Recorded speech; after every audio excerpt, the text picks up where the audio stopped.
pendeta yang mestinya jadi pendekar, jadi pejuang, jadi ksatria Kristus, tapi menjadi petualang-petualang yang mencari kehidupan, yang mencari nafkah. Tidak salah pendeta mendapat nafkah dari gereja, tapi bukan karena nafkah itu seseorang nelayan. Saudara mengatakan ini bukan mau menunjukkan saya hebat dan lebih baik dari pendeta lain, tetapi benar-benar saya prihatin. Saya sangat berduka melihat banyak orang-orang muda yang telah diracuni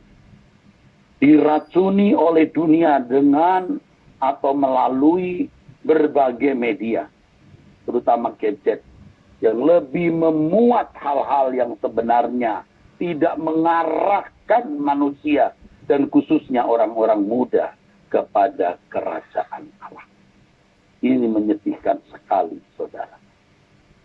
Saya sudah bisa merenungkan, ya. Dulu saya belum bisa seperti hari ini, tapi sekarang saya sudah bisa merenungkan betapa dahsyatnya kengerian kalau seseorang terpisah dari hadirat Allah itu. Tak terbayangkan penderitaan kengerian orang yang terhilang dari hadirat Allah selamanya. Penyesalannya tidak bisa digambarkan kecuali dengan ratap tangis dan kertar gigi. Kengerian yang lebih dari sekedar melihat gunung api meletus atau banjir bandang atau tsunami. Kengerian yang tidak bisa terbayangkan hari ini. Tapi di aspek lain saya bisa membayangkan, merenungkan, menghayati, merasakan kemuliaan kerajaan surga. Betapa indahnya kalau kita diperkenankan masuk ke dalam surga. Saudara-saudaraku sekalian, para warrior-warrior yang kekasih, pejuang-pejuang Tuhan. Ingat satu rumus, satu prinsip, satu tatanan, satu hukum. Orang tidak bisa baik mendadak atau jahat mendadak. Tidak bisa. Tetapi dunia kita hari ini adalah dunia yang lebih mudah membuat orang menjadi jahat daripada menjadi baik. Nah, tidak mungkin orang masuk surga itu mendadak bisa masuk tanpa persiapan jauh-jauh hari. Surga itu tempat orang-orang yang hidupnya berkualitas. Tidak ada orang yang tidak berkualitas bisa masuk surga. Tidak mungkin. Saya sering memberikan ilustrasi. Ya, kalau seseorang diberi gratis mobil mewah. Gratis mobil mewah. Tetapi untuk bisa mengendarai mobil itu tidak gratis. Dia harus berlatih untuk bisa mengendarai mobil tersebut. Apalagi kalau mobil itu computerized. Saya pernah menaiki mobil yang dulu konon dipakai KTP. Tidak ada bahasa Inggris, tidak ada bahasa Indonesia, tidak ada bahasa lain kecuali bahasa Jepang dengan tulisan Jepang. Saya tidak tahu bagaimana menghidupkan mobil itu, ya. Yang akhirnya memang bisa menghidupkan mobil, pada mulanya tidak bisa. Saya tidak bisa menghidupkan AC. Bagaimana menambah dingin atau membuat kurang dingin. Semua bahasa Jepang. Saya harus belajar bahasa Jepang dulu untuk bisa naik mobil KTP itu. Bukan mobil saya, mobil yang dipinjamkan oleh salah seorang teman. Nyobain mobil mantan KTP dulu, tahun berapa saya lupa, mungkin sudah ada 20 tahun, 25 tahun yang lalu, saudara. Atau 20 tahun, lupa saya. Saya juga memberikan ilustrasi, saudaraku sekalian, ikan itu kalau dari air laut tidak bisa masuk ke dalam air tawar. Dia harus diubah kodratnya dulu menjadi air, menjadi ikan yang bisa hidup di air tawar. Saya punya pelajaran yang lucu tapi berharga. Saya pernah melihat ikan bagus-bagus, warnanya begitu terang, begitu brightly terang, dengan terang bercahaya. Ya, saya beli ikan itu. Saya bawa pulang, lalu saya di rumah ada akuarium air tawar, ya. Ada ikan agapi, dan lain-lain. Saya tuangkan di situ. Waktu saya tuangkan, saya melihat di situ kenapa airnya seperti air gula yang ditawarkan, yang dituangkan ke air. Kalau kita menuangkan air gula itu kan seperti ada mengkilat-mengkilatnya, saudara. Waktu saya tuangkan itu air, kok ada seperti mengkilat-mengkilat. Lalu tidak lama kemudian, saudara, saya lihat lagi pada mati kan. Ternyata itu ikan air laut. Yang saya tuang itu ternyata air laut. Ya matilah. Tuhan memberi kita kerajaan surga gratis. Tapi untuk hidup sebagai anggota keluarga kerajaan surga, nah ini masalahnya. Harus berubah kodrat dulu. Orang yang hidupnya tidak berkualitas hari ini tidak mungkin masuk ke dalam kerajaan surga. Karena surga itu tempat orang-orang yang hidupnya berkualitas. Nah ini yang tidak dipikirkan oleh banyak orang. Nah kebetulan sekali tadi saya bertemu dengan seorang bapak yang sudah berumur mungkin juga di atas 60 tahun atau paling tidak sudah 60 tahun. Karena sudah cukup lanjut umur, rambut putih, lebih putih dari saya dan tampaknya lebih tua dari saya. Dengan istrinya, kebetulan saya ada di kafe itu, lalu dia sapa saya dulu, lalu saya ajak bicara-bicara. Dalam percakapan, sampai pada percakapan di mana dia mengatakan yang penting kita sudah diselamatkan, Pak, dosa-dosa kita sudah diampuni. Oh iya, dosa kita diampuni, betul. Tetapi keberadaan diri kita itu belum beres. Ya, kita sudah diselamatkan, Pak. Loh, selamat itu apa? Selamat itu artinya dikembalikan ke rancangan semula. Terus saya bicara, yang intinya adalah banyak orang Kristen berpikir kalau sudah menjadi orang yang mengaku percaya Tuhan Yesus Kristus berarti sudah selamat masuk surga. Orang yang masuk surga, orang yang hidupnya berkualitas. Dan orang yang hidupnya berkualitas itu, saudaraku, memiliki ciri-ciri khusus. Nah, sesatnya banyak orang, gelapnya dunia ini, mereka tidak mengerti bagaimana hidup yang berkualitas dari sisi, dari versi, dari konsep, dari sudut pandang Tuhan. Itulah yang tadi saya katakan, saya sedih. Banyak orang hidup di dalam kegelapan. Bukan hanya di dalam lingkungan di luar gereja, tapi juga di dalam gereja. Ketika konsep mengenai hidup yang berkualitas itu salah, maka salahlah seluruh hidupnya. Dan pasti hidupnya tidak berkualitas. Karena untuk memiliki hidup yang berkualitas itu, orang harus melakukan perjuangan. Mobil bagus itu berkualitas, harga mahal. Tetapi harus diimbangi dengan kemampuan mengendarai mobil itu. Kerajaan Allah itu agung. Ya, kerajaan Allah itu agung. Kita anak gembel, anak kere, anak kolong, anak miskin, anak belangsatan. Kalau mau menjadi anak bangsawan, harus dirubah dulu habit, karakter, manner, etika, budi pekerti kita. Nah, banyak orang-orang berpikir, dan ini sudah menyesatkan pikiran semua kita, termasuk saya dulu. Hidup yang berkualitas itu kalau dilengkapi, dipenuhi dengan berbagai fasilitas. Jadi kalau orang miskin itu pasti dipandang orang tidak berkualitas. Kalimat lain, dipandang tidak bernilai. Ya memang tidak diucapkan, tetapi sikap terhadap orang miskin menunjukkan konsep mengenai apa itu hidup yang berkualitas, apa itu hidup orang yang bernilai. Coba kalau misalnya, kalau saudara ketemu dengan orang, oke, Anda melihat saja orang lagi bertemu, ngobrol, lalu ada orang datang lalu memperkenalkan. Kenalkan ini asisten Bapak Presiden. Beda. Tolong, ada beda dengan kalau kenalkan nih teman saya. Tapi nggak jelas. Lalu ternyata temannya itu ya hanya pegawai rendahan atau pedagang. yang dianggap tidak memiliki penghasilan yang besar. Oh, ternyata dia tidak naik mobil, dia naik motor. Motornya pun motor tua. Itu langsung penilaian terhadap orang itu jatuh. Dia tidak bernilai. Ya. Apalagi kalau orang itu pernah masuk penjara, pernah terlibat kejahatan, langsung rusak nilainya. Kenalkan ini teman saya, kalau dia cantik, dia ganteng, biarpun miskin, katanya sedikit ada harganya. Tapi kalau zaman sekarang, saudara, biar ganteng, kalau miskin juga kadang-kadang tidak dihargai.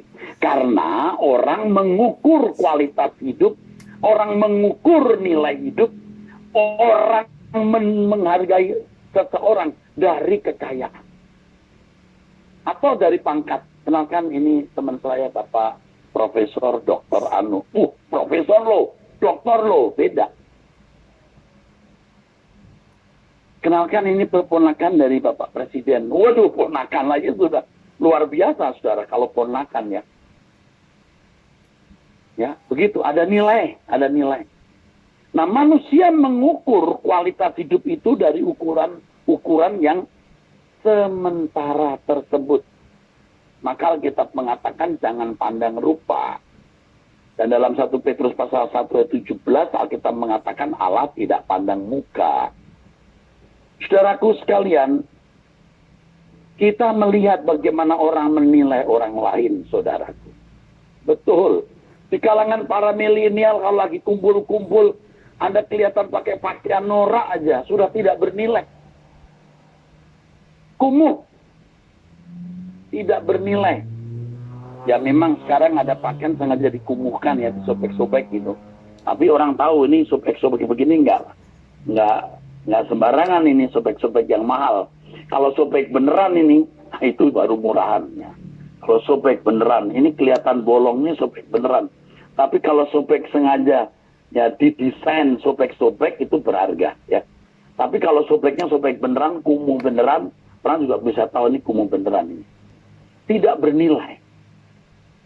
Ya apalagi kalau orang sudah miskin, penampilannya buruk, wah sudah tidak bernilai sama sekali. Dan ada orang-orang yang memandang rendah. Dan saya sudah menemukan orang-orang begitu. Apalagi kalau orang itu orang kaya, di lingkungan tinggal di tempat yang kaya, dia memandang orang lain itu rendah. Aduh, kadang-kadang melihat muka aja tidak. Dan saya sudah menyaksikan orang-orang sombong seperti itu. Memandang muka saja tidak mau loh. Buset dah. Benar, saya sudah lihat orang muda yang melihat orang lain penampilannya kumuh dan wajahnya juga tidak menarik gitu. Dia memandang mukanya aja enggak. Aduh, bener-bener. Dan sengaja mau merendahkan di depan orang lain. Saya sudah menyaksikan sendiri. Wah, ini orang nih. Tetapi inilah dunia. Dan kita semua ikut diracuni. Termasuk saya pernah diracuni. Tapi sekarang saya tidak mau hidup di dalam keracunan itu. Kualitas hidup manusia tidaklah tergantung dari jumlah uang, kedudukan, pangkat, gelar, atau reputasi kita dengan hubungan keluarga. Saya tidak katakan salah loh, punya gelar, punya kekayaan. Sebaiknya atau seharusnya Anda bisa mencapai hal itu. Tetapi kita harus tahu bahwa kualitas hidup kita ditentukan oleh seberapa kita benar-benar memiliki hubungan dengan Allah yang menciptakan langit dan bumi ini sebagai anak. Tidak menarik, Om. Ini Injil. Ini Injil. Bagaimana kita menjadi anggota keluarga kerajaan Allah yang baik. Yang karenanya dalam Matius pasal 6 ayat 33 firman Tuhan mengatakan carilah dahulu kerajaan Allah. Artinya kamu harus menjadi orang-orang yang memiliki relasi hubungan dengan Allah yang menciptakan langit dan bumi ini. Itu yang menentukan kualitas hidup kita. Nah, masalahnya bagaimana kita bisa memiliki hubungan itu? Ini tujuannya. Yang pertama, kita memang harus hidup suci. Warrior harus hidup suci. Kata ini mungkin agak menjadi kata yang menimbulkan traumatik. Stigmanya buruk atau sukar. Suci mana bisa. Tidak ada pilihan. Kalau saudara mau menjadi anak Allah yang memiliki hubungan yang harmoni dengan Allah, harus memiliki kesucian. Kalau orang bisa nekat, bisa ranking di kampus, ranking di sekolah, kenapa kita tidak bisa nekat untuk menjadi suci? Saya termasuk orang yang terlambat. Walaupun dari muda saya sudah berjuang, tetapi saya kurang segenap hati. Saya tidak menemukan mentor seperti saya hari ini, yang mendorong, yang memaksa orang untuk hidup suci. Jangan setengah-setengah. Kamu akan jatuh dalam dosa, nak. Kita harus hidup suci. Komitmen dulu, nanti Roh Kudus akan tolong kita bagaimana kita hidup suci. Mulai dari setiap perkataan perbuatanmu. Ya. Dari hal-hal yang kau pandang melanggar hukum, jangan lakukan. Hal-hal yang melukai orang lain, yang menyakiti orang lain, yang merugikan orang lain, jangan lakukan. Mempercakapkan orang lain di belakang orang itu kejahatan. Jangan lakukan. Ya, kalau tidak tahu diam saja. Kesucian itu menyangkut segala hal. Ya, ayo kita hidup suci. Karena itu yang menentukan kualitas kita. Yang kedua, hati kita harus lebih melekat dan tertarik kepada Tuhan dan kerajaannya. Lebih dari tertarik pada dunia ini. Itu di sini tempatnya. Di hati kita. Di hati. Kan pasti kita punya kesenangan ya. Punya hobi atau punya ketertarikan. Kita mau fokuskan ketertarikan kita kepada Tuhan. Tuhan menjadi kebahagiaan kita. Ya, ini akan membuat hidup kita berkualitas. Kalau kita memiliki sikap hati seperti ini, ya, kita menjadi seorang yang bisa disebut kekasih Tuhan. Yang ketiga, hidup kita berkualitas kalau kita memang hidup hanya untuk mengabdi kepada Tuhan. Mengabdi kepada Tuhan. Hidup suci, tidak terikat dengan dunia, kita masih punya kesenangan atau hobi-hobi tertentu, tidak salah dinikmati. Tetapi tidak terikat. Dan percayalah ketika orang tidak terikat dengan dunia, justru dia bisa menikmati hidup. Oh, dia bisa menikmati hidup. Yang ketiga, kita hidup hanya untuk mengabdi. Kita studi, kita kuliah, kita dagang, kita bekerja, kita melakukan segala sesuatu hanya untuk Tuhan.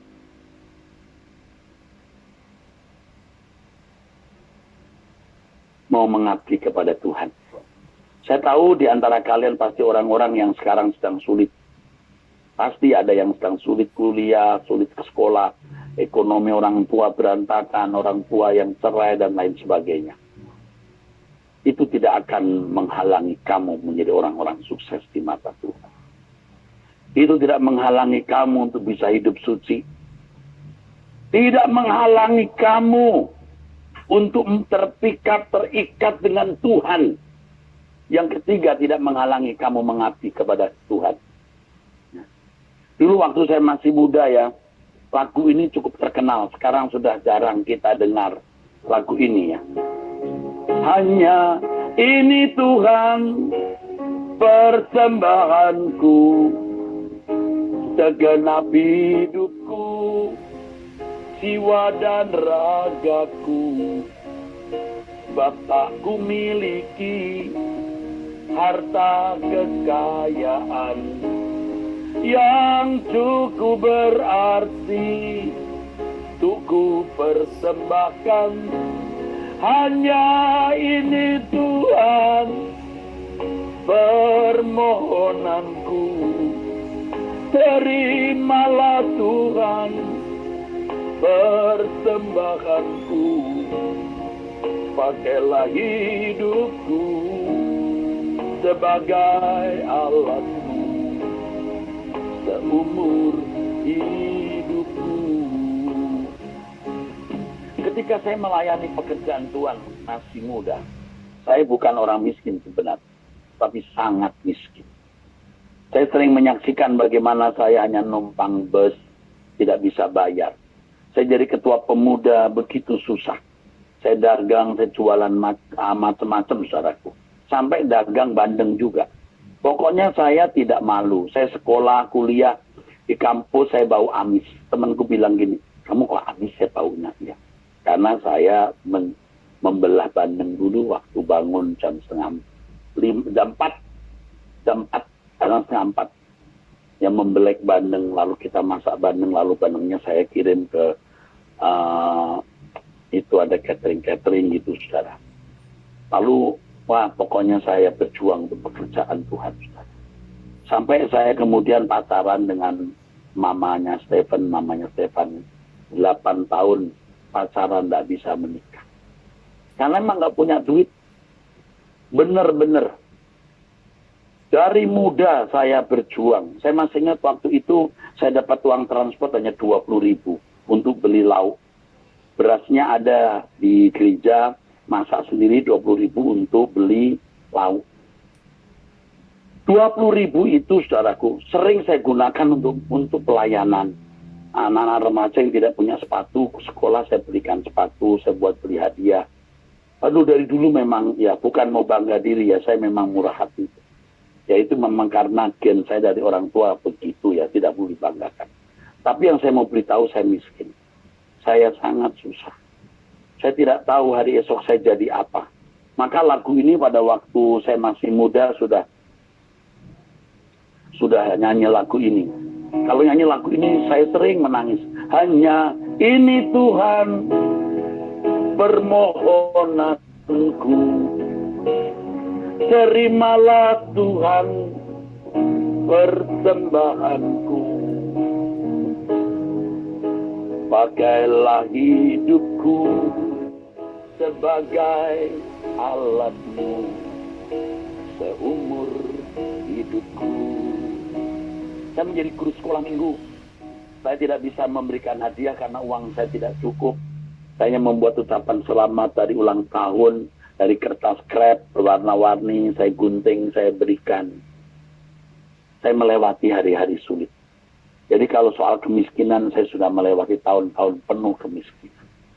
Tapi saya tidak pernah berhenti berjuang. Waduh, panjang ceritanya. Jadi kalian yang sekarang hidup susah, orang tua tidak mampu, jangan mengecilkan hati Tuhan. Allah kita berkuasa. Kalau kau punya hati yang mau melayani Tuhan dan berkata segenap hidupku milikmu Tuhan, ambillah bagi kemuliaan namamu. Tuhan punya banyak jalan yang tidak pernah kau duga untuk melengkapi hidupmu jadi orang-orang sukses secara dunia. Dan kau persembahkan suksesmu, entah sebagai pembisnis, sebagai pendidik, sebagai praktisi hukum, atau apapun. Makanya saudara, ini kerinduan saya supaya warrior-warrior ini yang benar-benar jadi warrior kita persiapkan. Bukan hanya mahasiswa STTE yang sekarang seperti anak-anak saya juga, yang saya ingin mereka jadi orang-orang sukses. Bukan hanya di sekolah teologi. Kalau mereka sukses di STTE, saya sudah katakan kepada para pemimpin, lihat orang-orang yang sukses, kita suruh mereka masuk Polri, masuk Akabri, ya. Mereka sekolah hukum lagi, mereka sekolah lagi manajemen pendidikan di luar secara umum, maksud saya masuk sosial politik dan lain-lain. Jangan hanya mensponsori orang jadi pendeta. Apalagi kalau ada warrior-warrior yang hebat, tetapi tentu harus diuji. Tapi tadi saya baru telepon dengan Stephen. Ya, saya kira Stephen hari ini sudah izin saya tidak bisa hadir tadi. Ya. Nah, karena ada satu urusan penting. Saya berkata, Ben, kenapa kita belum punya markas? Markas warrior. Markas warrior. Jangan terikat oleh sinode GSKI. Ya, jangan terikat. Markas warrior dan kita temukan orang-orang hebat yang kita akan persiapkan jadi pejuang-pejuang. Teroris melawan setan, bukan teroris yang membuat manusia lain merasa diteror. Kita menteror setan. Orang-orang yang rela memberikan hidup dan nyawanya untuk Tuhan. Dan Omera sudah membuktikan itu. Tuhan punya banyak jalan untuk membuat kita bisa dipakai. Saya nggak pernah kepikir hari ini saya menjadi seperti hari ini. Tidak pernah saya berpikir saya akan menjadi seperti sekarang. Banyak jalan yang Allah buat sehingga saya ada sebagaimana saya ada sekarang. Kalian juga harus yakin Allah punya banyak jalan. Nah, jangan takut. Hidup suci. Ya, jangan terikat dunia. 3, rela memberikan segenap hidupmu. Tidak mungkin kamu gagal. Tidak mungkin. Tidak mungkin kamu gagal. Tidak mungkin.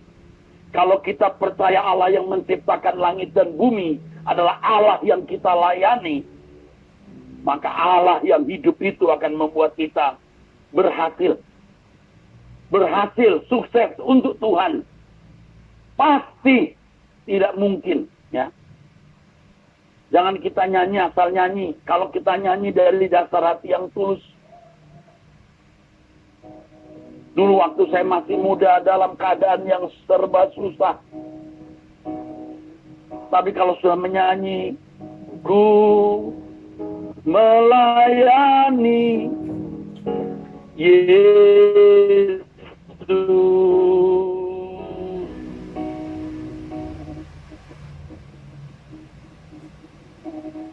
Itu dari semua. Jadi kalau sudah nyanyi begitu, saudara, hancur hati kita. Ya. Saya percaya kalian bisa menjadi warrior-warrior. Dan kita sepakat menjadi keluarga warrior. Mumpung Om Eras masih hidup. Saya tidak ingin mati muda. Benar. Ya, walaupun saya sering mengatakan mati-mati, tapi tugas saya belum selesai. Belum. Tapi saya siap kalau dipanggil pulang kapan saja. Dan saya mengatakan itu supaya saya tidak menoleh ke belakang. Kita mau jadikan keluarga warrior. Walaupun kita berbeda latar belakang, berbeda suku bangsa, kita berbeda gereja, tetapi kita satu keluarga. Keluarga warrior. Ksatria salib di abad milenial ini untuk kemuliaan Tuhan Yesus. Ya, bukan ksatria salib pada zaman perang salib yang memperebutkan wilayah Bizantium, tapi kita memperebutkan manusia-manusia yang akan dimasukkan ke neraka. Kita kembalikan persembahanku. Kita doa sungguh-sungguh. Dan saya menantang kamu semua untuk benar-benar menjadi orang-orang yang bisa menjadi warrior. Hanya ini Tuhan persembahanku, segenap hidupku, jiwa dan ragaku, sebab tak ku miliki harta kekayaan yang cukup berarti untuk ku persembahkan. Hanya ini Tuhan permohonanku, terimalah Tuhan persembahanku, pakailah hidupku sebagai alatmu seumur hidupku. Semua menyanyi, hanya ini Tuhan. Semua menyanyi. Nah, ini Tuhan persembahanku, segenap hidupku, jiwa dan ragaku Tuhan. Sebab tak ku miliki harta kekayaan yang cukup berarti untuk ku persembahkan. Hanya ini Tuhan permohonanku. Terimalah Tuhan persembahanku. Pakailah hidupku sebagai alatmu seumur hidupku. Saya tahu kalian banyak masalah. Mungkin ada orang-orang yang masa depannya juga tidak jelas. Orang tua yang jatuh miskin, ekonomi yang susah. Mungkin juga orang tua yang sakit. Kamu sendiri juga nasibmu tidak jelas. Saya tahu banyak kamu yang susah. Bukan saya sekedar tahu karena memang saya benar-benar tahu. Karena saya hidup di tengah-tengah jemaat. Tetapi saya yakin Allah yang besar, Allah yang kuat bisa menolong kalian. Tangan saya sempit dan tangan saya kecil.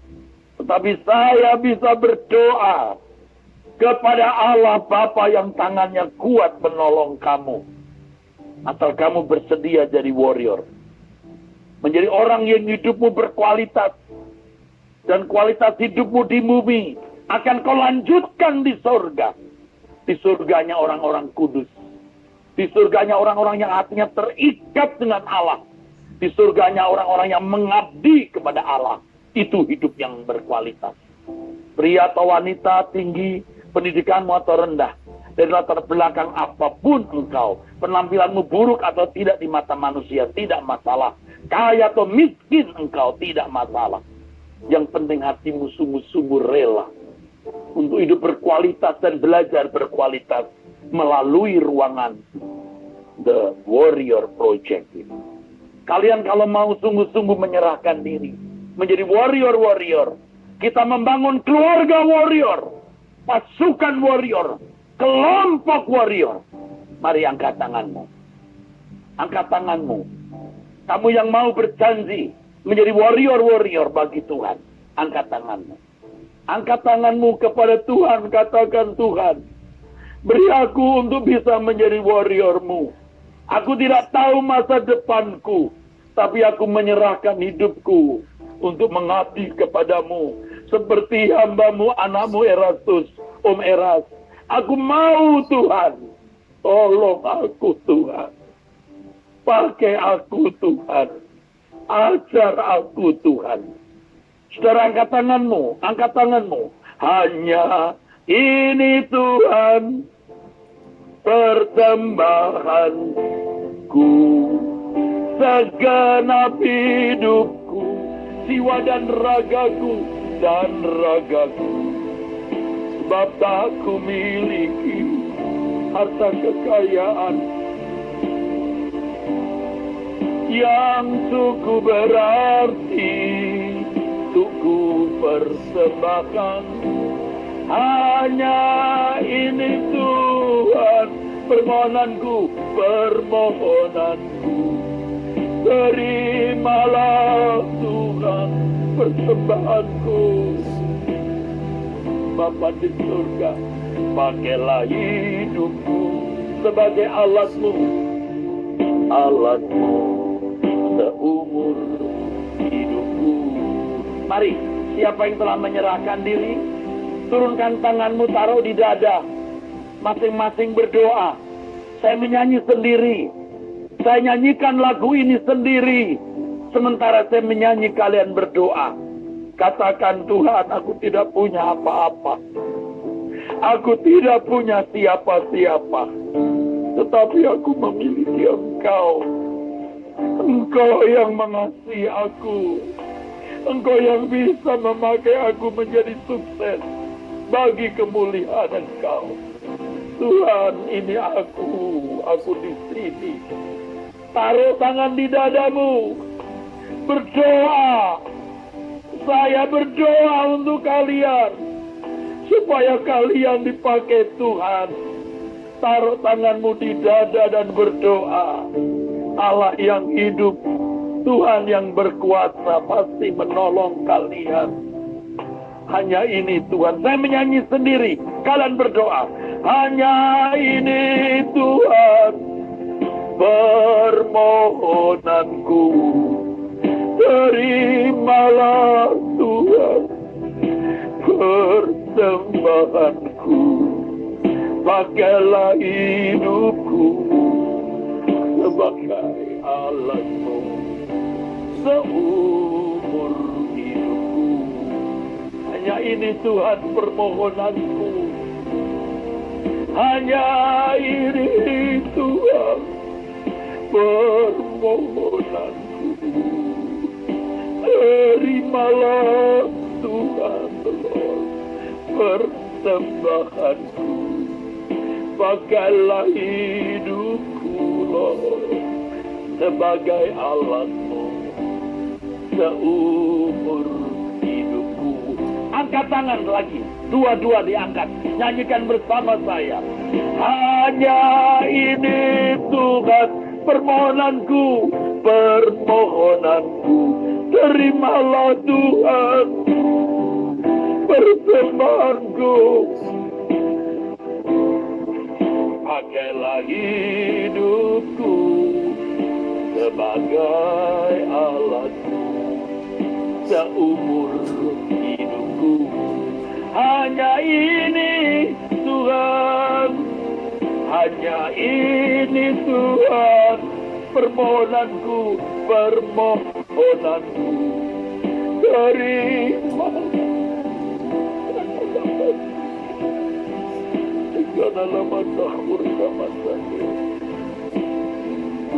sebagai alatmu, alat seumur hidupku.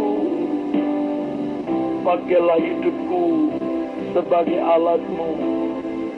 Pakailah hidupku sebagai alatmu seumur hidupku.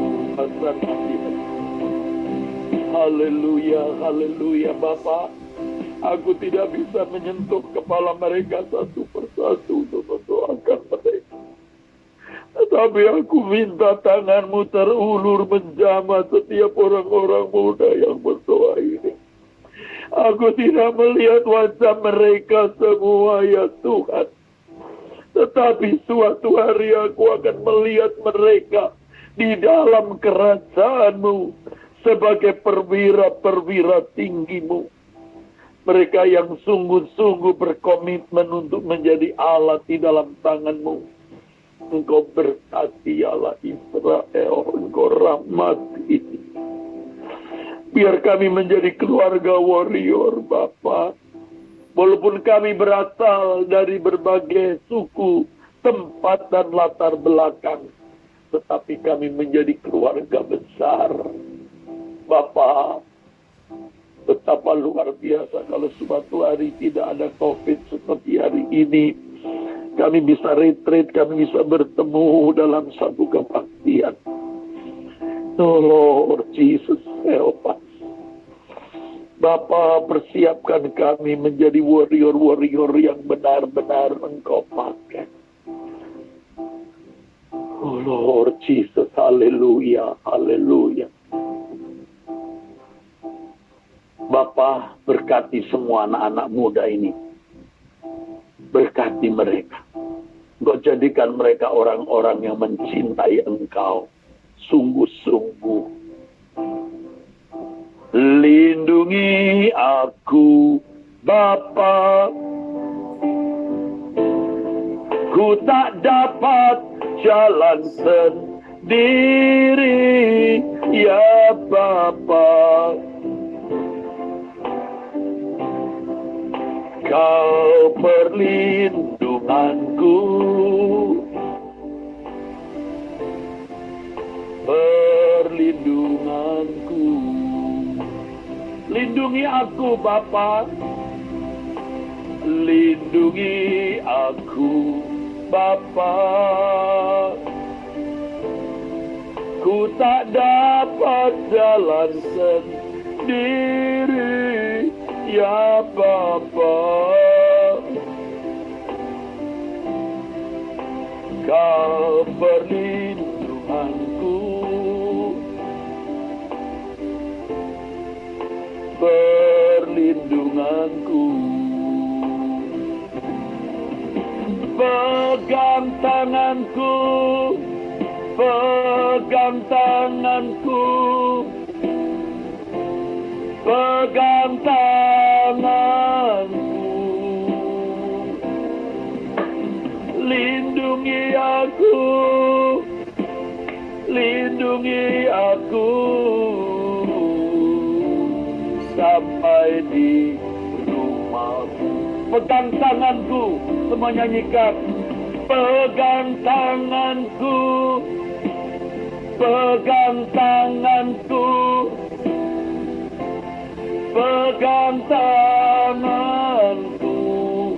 lindungi aku, lindungi aku, lindungi aku, sampai di rumahmu, sampai di rumahmu, ya Tuhan, sampai di rumahmu, sampai di rumahmu. Saudara-saudara, warrior-warrior yang kekasih, banyak pertanyaan-pertanyaan yang tidak mungkin bisa dijawab semua, tetapi saya sudah mengambil keputusan bahwa tanya jawab warrior ini akan kami munculkan nanti di YouTube, di Truth ID maksud saya. Dan tidak seperti Anda bertanya kitab menjawab. Kalau kemarin saya tunggal, tapi nanti saya akan didampingi oleh Paulina dan yang lain yang akan membacakan pertanyaan dan lalu saya akan menjawabnya. Ya, dari para warrior-warrior saat ini, kalau kalian benar-benar ingin melayani Tuhan, mau menjadi pendeta, atau menjadi pengusaha atau apapun, tapi mau sekolah teologi, saudara bisa menghubungi nomor telepon warrior yang sudah ada ya Paulina? Atau bisa dimunculkan di ruangan ini segera, kami akan menghubungi Anda segera. Ya. Kami akan memberi kesempatan Anda kuliah asal benar-benar kalian, ini yang ikut warrior ya, yang nggak ikut warrior jangan ya. Sembarang orang nggak pernah ikut warrior, nanti rusak sekolah kita. Tentu kami akan seleksi motif kamu apa semua harus kami seleksi. Kamu akan saya beri beasiswa, ya. Asal sungguh-sungguh ya, saya tidak mau kalian main-main ya.